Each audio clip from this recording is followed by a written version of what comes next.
poursuivrai la course et je garderai la foi, car la couronne de justice m'est réservée auprès du Père. Je veux persévérer avec Jésus pour le voir un jour il viendra. Jésus viendra te chercher. Ouais, amen. Amen, amen. Jésus revient nous chercher. Et nous espérons qu'il va revenir avant que l'heure de la colère n'arrive. Merci Seigneur.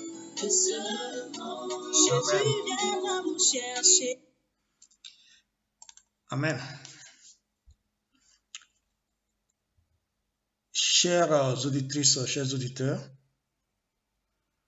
merci pour votre fidélité. Merci d'être connectés une fois de plus à cette radio, African Revival Radio. Avant toute chose, remettons la séance entre les mains de notre Père qui est dans les cieux. Père, nous te sommes reconnaissants pour ta fidélité envers nous. Tu as accompli dans nos vies ce que nous ne méritons même pas. Et lorsque nous sommes faibles, c'est alors que ta force se met en œuvre. Et en ce moment, je veux me remettre entre tes mains pour que l'émission d'aujourd'hui soit dirigée exceptionnellement par ta main puissante et que ton Esprit Saint prenne contrôle, car aujourd'hui c'est l'anniversaire de ce qui s'est produit à Jérusalem, le jour de Pentecôte que toute la terre célèbre aujourd'hui. Donc, je te prie de permettre à ton Esprit Saint de se manifester de façon exceptionnelle aujourd'hui. D'abord avec moi pour que la parole qui va sortir soit directement de toi et que personne ne sente que ce n'est pas un être humain que tu as parlé. Et de deux, que ceux qui vont écouter cette parole aient un cœur fertile et disposé à recevoir cette parole, la garder pour que cela puisse porter des fruits. Que ton nom soit élevé, Éternel, notre Père, notre Dieu, dans tout ce que nous allons faire, au nom de Jésus. Amen. Chers amis, nous continuons doucement et sûrement notre aventure dans la connaissance de notre Père. Nous avons commencé depuis quelques semaines à parler du salut. Qui parle du salut parle de sauver. Mais de quoi devons-nous être sauvés? Parce qu'on est sauvé d'une situation. Et très souvent une situation qui fait peur, une situation qui nuit. Donc, dimanche passé, nous avons parlé du jugement de Dieu.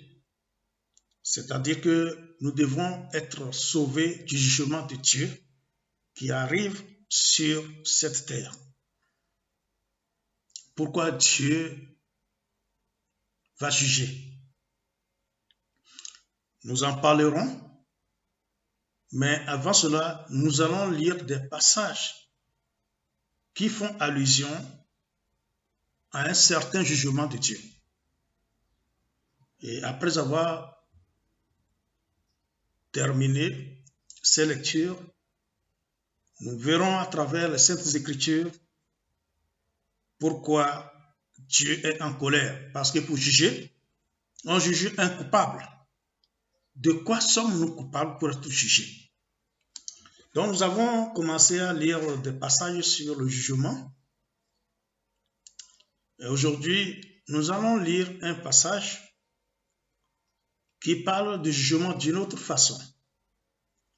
Jean chapitre 3, à partir du verset 17, je cite, « Dieu en effet n'a pas envoyé son Fils dans le monde pour qu'il juge le monde, mais pour que le monde soit sauvé par lui. Celui qui croit en lui n'est point jugé, mais celui qui ne croit pas est déjà jugé, parce qu'il n'a pas cru au nom du Fils unique de Dieu. Et ce jugement, c'est que la lumière étant venue dans le monde, les hommes ont préféré les ténèbres à la lumière parce que leurs œuvres étaient mauvaises. » Fin de citation. Pourquoi j'ai dit que nous allons parler du jugement d'une manière exceptionnelle? Nous parlons du jugement et puis soudain, le verset que nous avons lu nous dit que Dieu a envoyé son Fils sur cette terre. Le rôle de ce Fils n'est pas de juger, mais de sauver. Et le verset qui se dit, celui qui croit en lui n'est point jugé.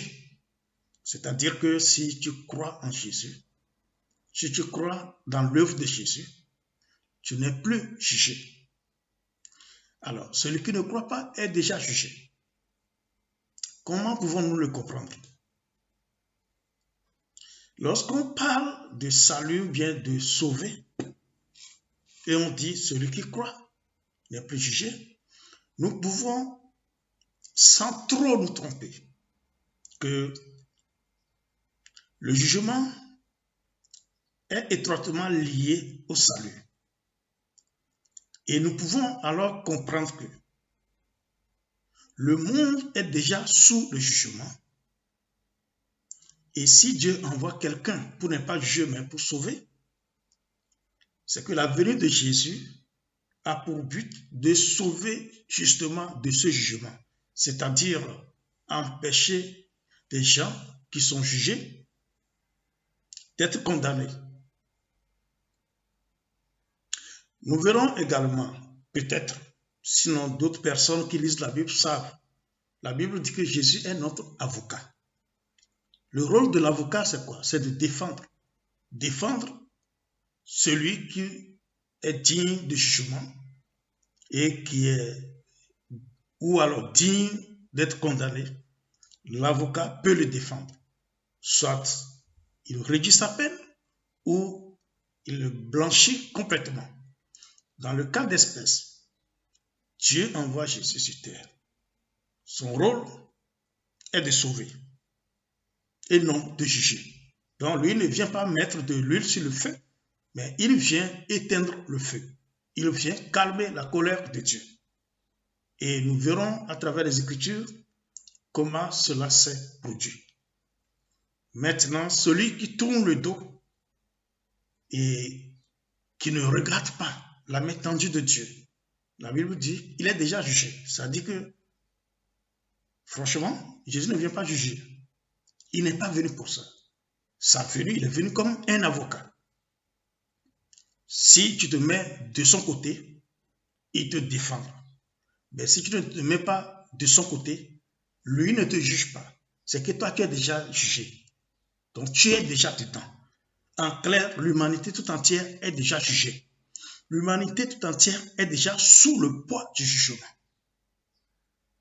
C'est pourquoi nous avons besoin d'un sauveur. Nous avons besoin d'un avocat. Nous avons besoin de quelqu'un pour nous défendre. Et c'est le rôle que Jésus est venu jouer, sur cette terre. Si tu l'acceptes, il te défendra. Tu ne l'acceptes pas, il ne te bouscule pas, il ne te force pas. Aucune action sur toi. C'est que tu demeures dans ton jugement. Tu demeures dans ta condamnation. Nous allons ajouter un autre passage. Matthieu chapitre 12, versets 35 à 37. L'homme bon tire de bonnes choses de son bon trésor. Et l'homme méchant tire de mauvaises choses de son mauvais trésor. je vous le dis, au jour du jugement, les hommes rendront compte de toute parole mauvaise, de toute parole vaine. Je reprends la lecture. Matthieu 12, verset 35. L'homme bon tire de bonnes choses de son bon trésor, et l'homme méchant tire de mauvaises choses de son mauvais trésor.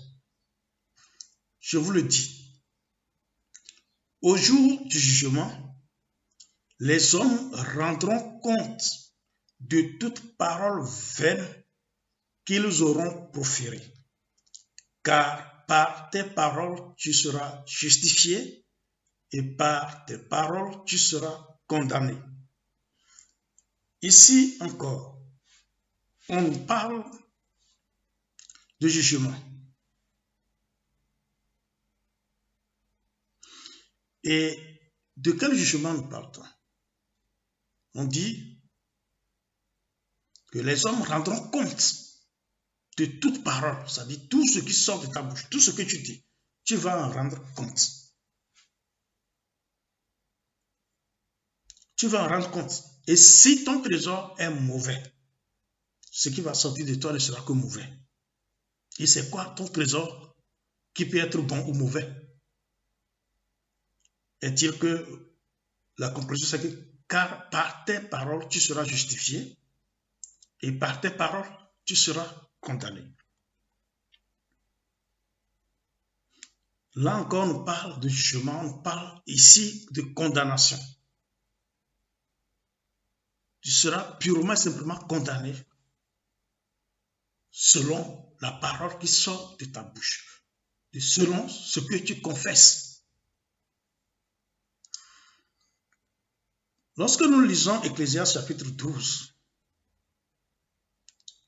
à partir du verset 13 à 14, je cite, « Écoutons la fin du discours. Crains Dieu et observe ses commandements. C'est là ce que doit faire tout homme. Car Dieu amènera toute œuvre en jugement au sujet de tout ce qui est caché, soit bien, soit mal. » Là encore, un autre livre de la Bible qui confirme qu'il y aura un jugement. Et que toute œuvre, qu'elle soit bonne ou mauvaise, sera amenée devant le trône de jugement. Un autre passage pour parler de jugement. Apocalypse chapitre 20. À partir du verset 11. Verset 11 à 12, deux versets. Puis je vis un grand trône blanc et celui qui était assis dessus. La terre et le ciel s'enfurent devant sa face, et il ne fut plus trouvé de place pour eux. Là, faisons une pause. Si nous reprenons ce verset, puis je vis un grand trône blanc et celui qui était assis dessus. La terre et le ciel s'enfurent devant sa face, et il ne fut plus trouvé de place pour eux. C'est-à-dire, on parle de trône. Sur un trône, quand on parle de trône, on parle de roi. Mais ce qui est spécial avec ce roi, c'est que la terre sur laquelle nous sommes, la terre sur laquelle nous avons de grandes maisons, de grands immeubles, cette terre sur laquelle nous avons des réalisations énormes, cette terre sur laquelle plusieurs se vantent d'avoir réussi. d'avoir fait des réalisations, ce grand bonheur que certaines personnes ont. La Bible nous dit que lorsque ce trône sera dressé et que celui qui a droit de s'asseoir sur ce trône se serait assis, cette terre avec sa beauté, ses richesses, cette grandeur va s'enfuir, va disparaître, va s'évaporer devant la face de ce roi. Et il ne fut plus trouvé que place pour eux, c'est-à-dire que eux, on ne va pas les déplacer. La terre ne sera pas déplacée, mais va s'en aller, va s'évaporer. On ne va plus les retrouver nulle part. En clair, vous qui vous accrochez à cette terre, au bien de ce monde, à la grandeur de ce monde, au succès de ce monde, lorsque le sujet de votre gloire va s'envoler, quel sort vous sera réservé? Voilà pourquoi le sujet sur le jugement est très important pour nous tous. Le verset 12. Et je vis les morts, les grands et les petits, qui se tenaient devant le trône. Des livres furent ouverts, et un autre livre fut ouvert, celui qui est le livre de vie. Et les morts furent jugés selon leurs œuvres, d'après ce qui était écrit dans ces livres. En clair, on parle des livres. Mais parmi ces livres, il y a un livre qui s'appelle le livre de vie. Ça veut dire que si ton nom se trouve dans ce livre, tu vivras. Mais si on fouille ce livre-là, on ne trouve pas ton nom. Ça veut dire que ton nom est dans un autre livre, dans les nombreux livres, dans les nombreux autres livres. Chers amis, ce n'est pas un seul verset qui parle du jugement dans la Bible. Et ici, on nous dit que les morts furent jugés selon leurs œuvres. Ce n'est pas seulement les vivants. D'après ce qui est écrit dans ces livres. Il y a plusieurs livres, mais il y en a un seul qui est le livre de vie.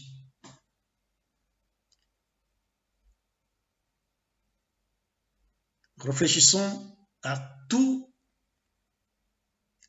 cette chaîne de jugement. Et réfléchissons également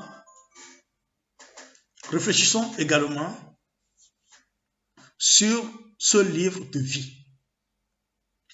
Nous avons déjà parlé du salut. Nous avons parlé de Jésus qui vient sauver et non juger. Si Jésus te sauve, ce seul livre qui est le livre de vie va contenir ton nom. Mais si Jésus ne te sauve pas, ton nom se retrouvera dans les nombreux autres livres. Et tu sais, comme on l'a vu précédemment, c'est ta condamnation qui est arrêtée. Parlant de la terre qui va s'envoler, qui va disparaître, si tu réussis sur cette terre, tu fais de grandes réalisations sur cette terre, pendant combien d'années tu espères en jouir? Si tu as 70 ans déjà, tu commences à te fatiguer. C'est pourquoi, quel que soit le travail que tu fais, ton employeur va dire c'est bon comme ça, tu as assez travaillé, va te reposer, on te donne la retraite. Après ta retraite, tu vas vivre combien d'années? Si on te donne encore 70 ans pour vivre, est-ce que toi, mais tu vas accepter? Parce que tu vas devenir un objet. Tu n'auras plus la force de faire quoi que ce soit.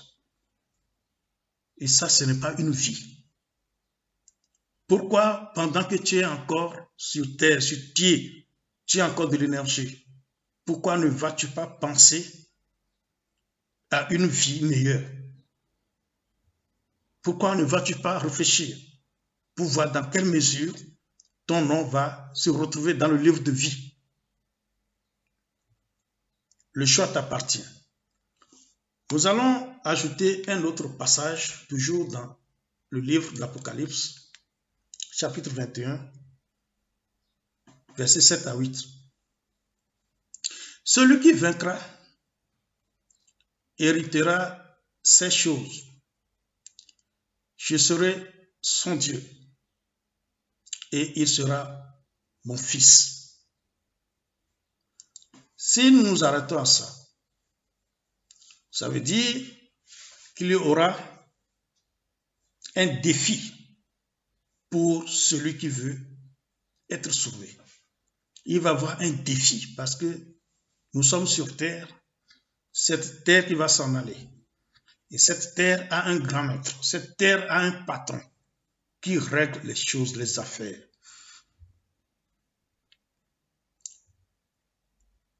Il y a un défi. Et celui qui va vaincre ce défi, tenir debout, prendre position pour Christ sur cette terre hostile,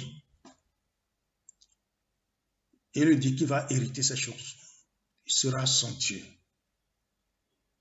Et celui qui est sauvé sera son fils. Mais pour les lâches, les incrédules, les abominables, les meurtriers, les impudiques, les enchanteurs, les idolâtres et tous les menteurs, leur part sera dans l'étang ardent de feu et de soufre, ce qui est la seconde mort. Qu'est-ce que nous pouvons comprendre de tout ceci? Tu es mort une fois, puisque précédemment nous avons vu que les morts seront jugés. Et après ce jugement, qu'est-ce qui va t'arriver? Si tu as résisté jusqu'au bout, tu seras le fils de Dieu. Tu es sauvé. Ton nom est dans le livre de vie. Mais si tu es lâche, c'est-à-dire que tu n'as pas le courage de prendre position claire, tu n'as pas le courage d'abandonner tout ce qui est éphémère sur cette terre pour chercher la vie éternelle. Si tu es lâche, ou bien tu es incrédule, on te parle, mais ton cœur est trop dur. Tu es abominable, tu es meurtrier, tu es impudique, enchanteur, idolâtre, les menteurs, tous les menteurs. Quel est leur sort? Leur part sera dans l'étang ardent de feu et de soufre, ce qui est la seconde mort. Ça veut dire que quand tu meurs maintenant, tu ne meurs pas. Comme on le dit souvent en Afrique, les morts ne sont pas morts. Tu quittes ton corps parce que ton corps t'est donné temporairement. À un moment donné, tu dois quitter ce corps-là et il va devenir poussière. Toi-même, en tant qu'être, celui qui fait bouger le corps, celui qui est en toi qui fait bouger ton corps, c'est lui qui sera jugé. C'est lui qui va payer le prix. Et c'est lui qui sera jeté maintenant dans l'étang de feu. Et il y en a qui l'appellent enfer. Et d'autres disent, l'enfer n'existe pas. L'enfer n'existe pas. Oui, d'accord, l'enfer n'existe pas. Mais il existe un endroit qu'on appelle l'étang ardent de feu. Tu crois que l'enfer n'existe pas, tu iras là-bas. Qu'il soit enfer, ou quel que soit le nom que tu vas lui donner, tu vas te retrouver là. On dit ardent, l'étang ardent de feu et de soufre. Ça veut dire, tu meurs une seconde fois, et cette fois-ci, c'est pour toujours. Et c'est la mort éternelle. La mort dans le corps que nous avons est une mort temporaire. C'est juste une transition. Parce que ce corps est pour nous comme un manteau. Vous savez, en Occident, pas seulement en Occident, mais puisque la Russie est encore plus froid que d'autres pays, en hiver, on porte des manteaux pour pouvoir supporter le froid. On est masqué complètement. De la tête aux chevilles, tout doit être couvert pour se protéger contre le froid. Mais lorsque l'hiver passe, on enlève toutes ces choses. Ça, c'est l'hiver. Maintenant, on est en été. On n'a plus besoin de ce manteau. De la même manière, ta vie sur terre est temporaire. À un moment donné, tu vas quitter ce corps comme on quitte le manteau d'hiver. Et là, tu feras face à ton sort. Parce que tu ne peux plus rien faire.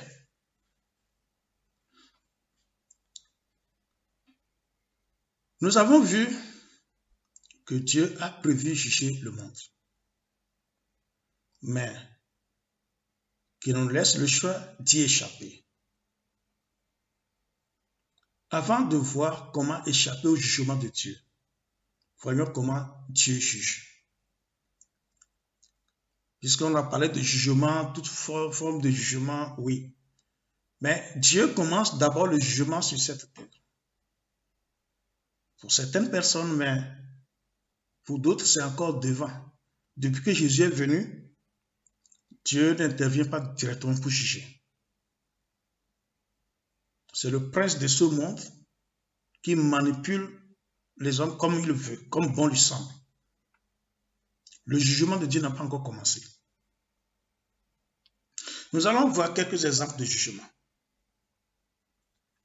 D'abord, pourquoi Dieu est-il si en colère contre l'homme qu'il a créé à son image dès le début? Parce que pour créer l'homme, Dieu a dit, faisons l'homme à notre image, selon notre ressemblance, et qu'il domine. Et d'où vient ce problème de jugement? Comment est-ce que les choses ont commencé? Donc, avant de voir comment Dieu juge, nous allons voir comment est-ce que les choses ont commencé pour que ceux qu'il a créés à son image deviennent des coupables, deviennent ses ennemis.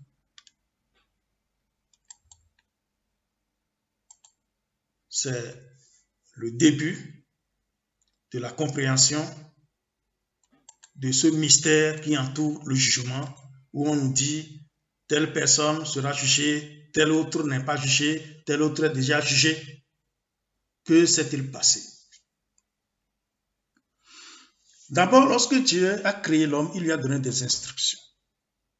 Genèse chapitre 2, à partir du verset 8. Puis l'Éternel Dieu planta un jardin en Éden, du côté de l'Orient, et il y mit l'homme qu'il avait formé. L'Éternel Dieu fit pousser du sol des arbres de toute espèce, agréables à voir et bons à manger, et l'arbre de la vie au milieu du jardin, et l'arbre de la connaissance du bien et du mal. Un fleuve sortait d'Éden pour arroser le jardin, et de là, il se divisait en 4 bras. Le nom du premier est Pishon. C'est celui qui entoure tout le pays de Havila, où se trouve l'or. L'or de ce pays est pur. On y trouve aussi le bdellium et la pierre d'onyx.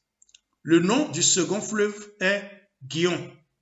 C'est celui qui entoure tout le pays de Couche. Le nom du troisième est Hiddekel.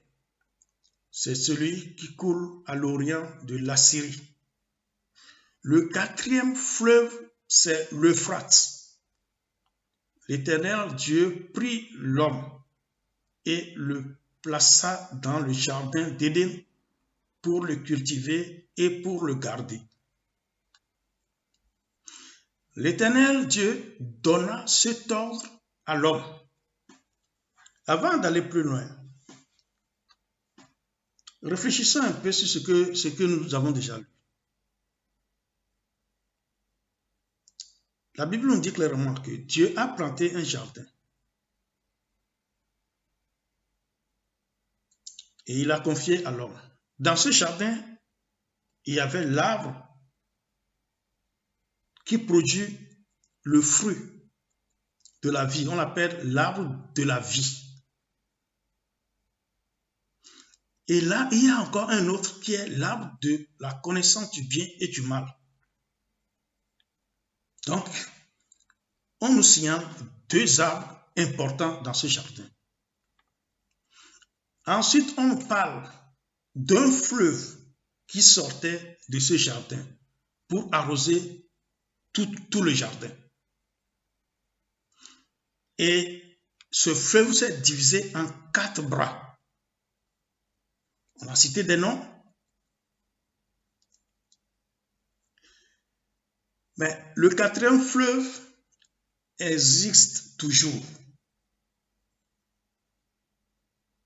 Du moins, il y a un fleuve qui porte ce nom, l'Euphrate, qui arrose plusieurs pays.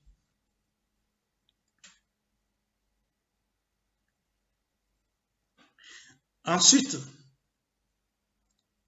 l'Éternel Dieu prit l'homme et le plaça dans le jardin, dans ce jardin-là,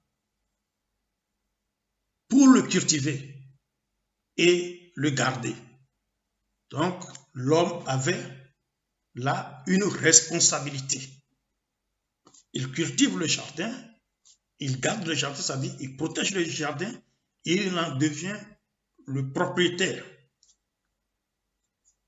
Du moins, il devient le responsable de ce jardin. Après avoir confié cette responsabilité à l'homme, verset 16 dit, l'Éternel Dieu donna cet ordre à l'homme. Tu pourras manger de tous les arbres du jardin, mais tu ne mangeras pas de l'arbre de la connaissance du bien et du mal, car le jour où tu en mangeras, tu mourras. Nous avons souligné au début de la lecture de ce chapitre que dans ce jardin-là, il y avait 2 arbres importants dont on nous a parlé. L'arbre de la vie et l'arbre de la connaissance du bien et du mal. Dans les instructions que Dieu a données,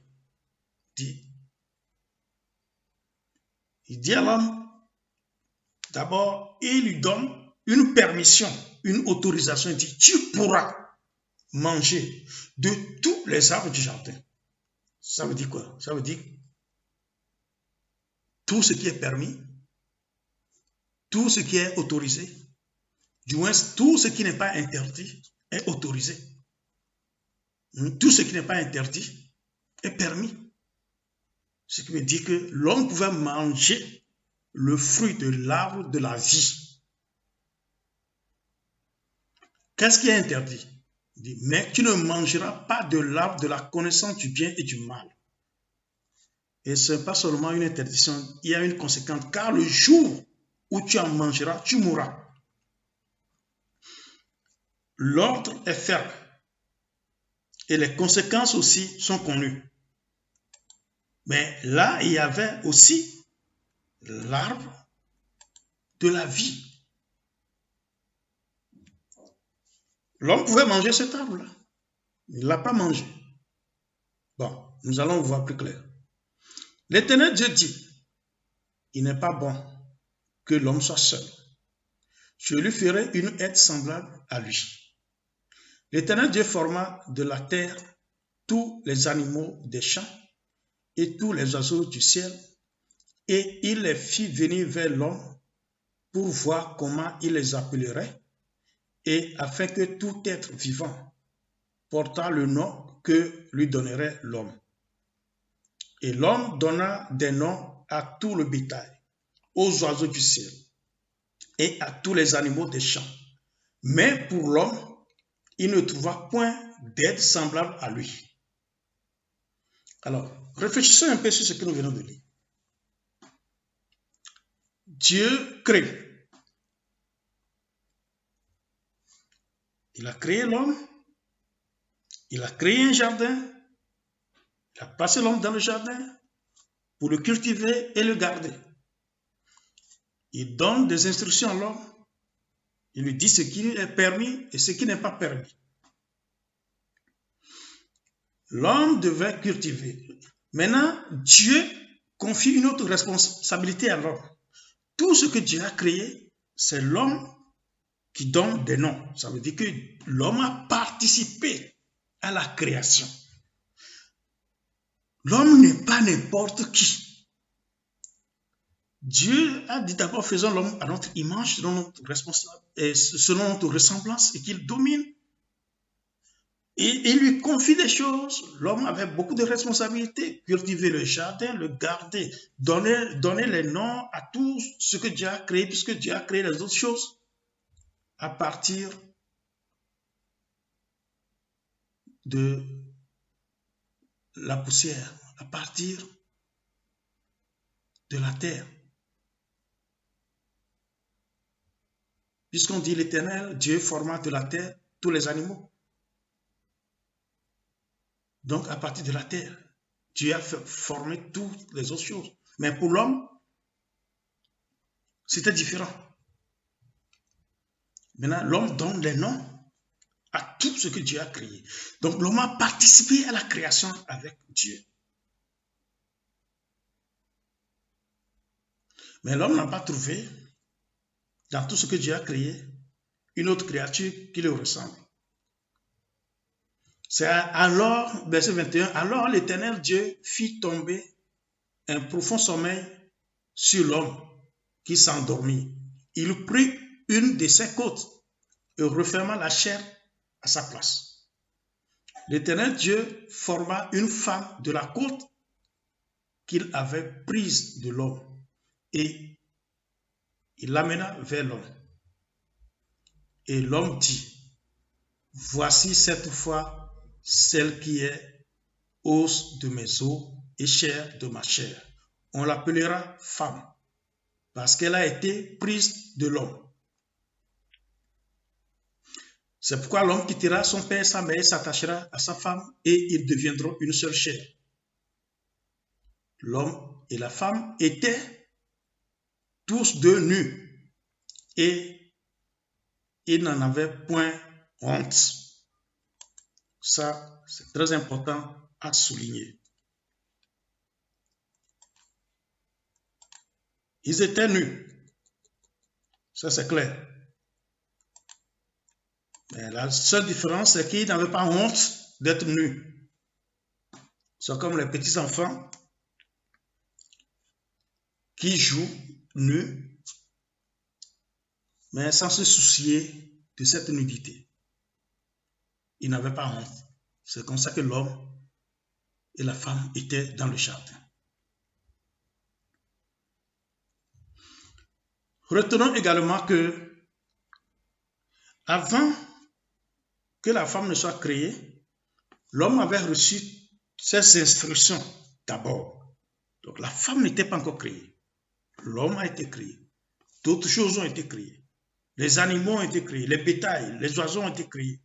C'est l'homme qui leur a donné des noms. La femme n'était pas là. La femme n'était pas là quand Dieu donnait des instructions à l'homme. C'est plus tard. Et comme Dieu ne voulait pas associer une autre créature à l'homme dans le temps où il a créé. Il a sorti de l'homme ce qu'il devait créer pour que l'homme et la femme soient la même chose. L'homme et la femme sont la même chose. Rien n'est venu de l'extérieur se mélanger à eux tel que Dieu l'a créé.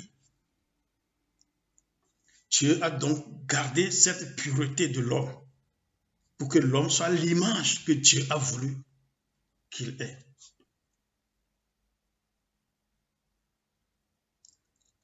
Les deux étaient là, l'homme et la femme. Les deux étaient nus, c'est reconnu. Mais la seule différence, ils n'en avaient point honte. Chers amis, nous allons nous arrêter ici aujourd'hui. Et si le Seigneur le permet, prochainement nous reviendrons, si Jésus ne revenait pas au cours de la semaine, dimanche prochain, nous allons nous retrouver. Et nous allons voir si l'homme a respecté les instructions que Dieu lui a données. Et là, nous allons voir comment les choses ont commencé pour que l'homme se retrouve soudain à avoir besoin d'un sauveur. Nous allons remercier notre Père pour ce que nous avons reçu aujourd'hui et par sa grâce, nous retrouver dimanche prochain pour continuer. Père éternel, nous te rendons toute la gloire qui t'est due, car toi seul es glorieux. Toi seul tu es le seul vrai Dieu. Merci pour ce que tu nous as encore permis de partager aujourd'hui, pour tout ce que tu nous révèles sur ton plan pour l'humanité. Je bénis ton nom pour nos sœurs et nos frères à qui tu as permis de comprendre certaines choses aujourd'hui. Permets que l'esprit de Pentecôte se saisisse de chacun afin que nos cœurs à tous soient disposés à recevoir ta parole qui transforme, que nous puissions comprendre le salut pour échapper au jugement qui attend les rebelles. Fais-nous grâce et conduis-nous dans cette grâce-là au nom de Jésus. Amen. Chers amis, nous nous retrouvons très prochainement si Jésus ne revenait pas. Soyez bénis et à très bientôt.